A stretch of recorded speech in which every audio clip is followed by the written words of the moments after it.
Hiniling ng prosecution team ang judicial notice ng mga pagdinig sa Kamara sa impeachment case ni VP Sara.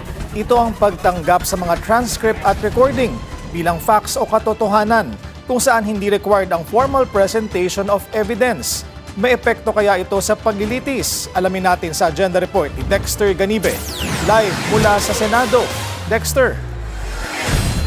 Willard, alam mo kanina mariing tinutulan ng defense panel itong motion for judicial notice ng prosecution para sana tanggapin na sa impeachment court itong transcript of stenographic notes maging yung video ng mga pagdinig ng Quadcom at ng Justice Committee ng House of Representatives kasama na yung committee report ng nasabing pagdinig sa Kamara.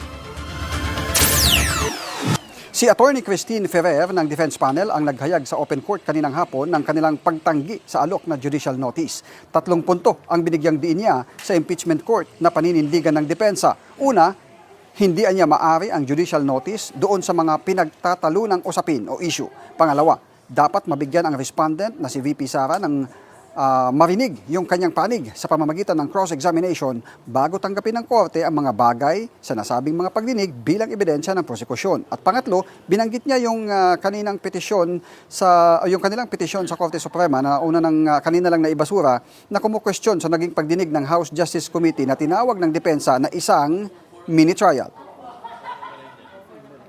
Dahil ang mga pandinig na ito sa House of Representatives ay siya mismong paksa ng paglilitis ng hukumang ito at ayon mismo sa prosecution, those hearings became the factual basis for Article 1 of the Articles of Impeachment, nararapat lamang po na ang mga TSNs, video recordings at committee reports na naglalaman ng mga tanong ng kongresista, pati na ang mga pahayag at sagot ng mga testigo ay patunayan ng prosecution sa pamamagitan ng pagpresenta ng testigo upang magpatunay sa katotohanan ng mga ito. Sa kabila ng mahigpit na pagtutol ng depensa, partially granted ang mosyon ng prosekusyon para sa judicial notice. Pero mariing nilinaw ni Impeachment Court Presiding Officer Chis Escudero ang pag-aproba sa judicial notice ay limitado lang sa pagkilala na nagkaroon nga ng nasabing mga pagdinig at hindi yung katotohanan ng mga nilalaman ng mga pagdinig na ito. May babala rin ang Presiding Officer kasunod ng desisyong pagbigyan ang judicial notice.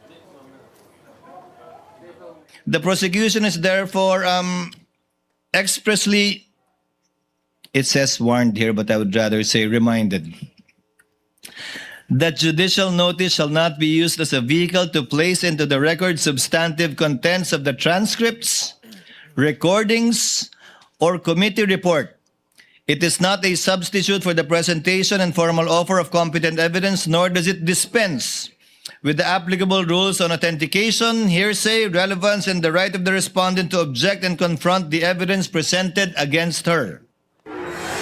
Sa kanyang press con kanina matapos itong impeachment trial, sinabi ni Attorney Michael Powa, tagapagsalita ng defense panel, na bagamat hindi pumabor sa kanila, Willard, yung naging pasya ng impeachment court, wala silang pagtutol sa nasabing pasya dahil malinaw naman na sinabi kanina sa open court ng presiding officer na mayroong scope at limitasyon yung ibinigay na judicial notice para sa prosecution. At wala naman siyang nakikitang partiality sa panig ng impeachment court. Willard? Maraming salamat sa update, Dexter Ganibe. Nag-ulat ng live mula sa Senado. Manatiling nakatutok sa Bilyonaryo News Channel, sumubaybay sa aming social media accounts at mag-subscribe sa aming YouTube channel para sa mga eksklusibong balita at storya.